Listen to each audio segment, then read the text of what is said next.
વડોદરા શહેરના માંડવી વિસ્તારમાં આવેલી એક દુકાનના સંચાલક દ્વારા દુકાનની આસપાસ ભારે ગંદકી કરવામાં આવતા પાલિકા દ્વારા આ દુકાન સંચાલકને દંડ ફટકારીને દુકાનને સીલ મારવામાં આવ્યું છે।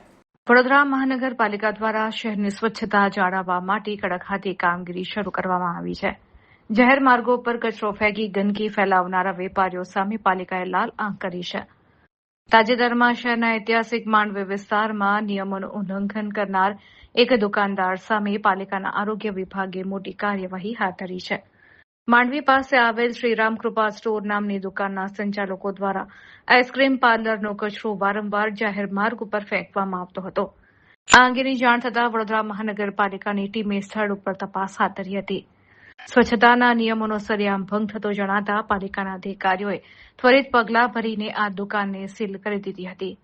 પાલિકા દ્વારા ગંદકી ફેલાવવા બદલ દુકાનદારને ₹10,000નો દંડ ફટકારવામાં આવ્યો છે। આ મામલે અધિકારીઓએ સ્પષ્ટ જણાવ્યું હતું કે જ્યાં સુધી દુકાનદાર નિર્ધારિત પેનલ્ટીની રકમ નહીં ભરે ત્યાં સુધી દુકાનનું સીલ ખોલવામાં આવશે નહીં।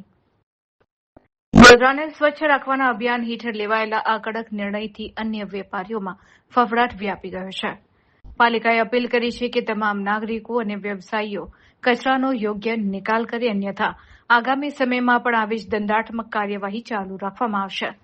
આ ઘટના સ્પષ્ટ સંદેશ આપે છે કે શહેરની સુંદરતા અને જાહેર આરોગ્ય સાથે ચેડા કરનારને કોઈપણ સંજોગોમાં છોડવામાં આવશે નહીં।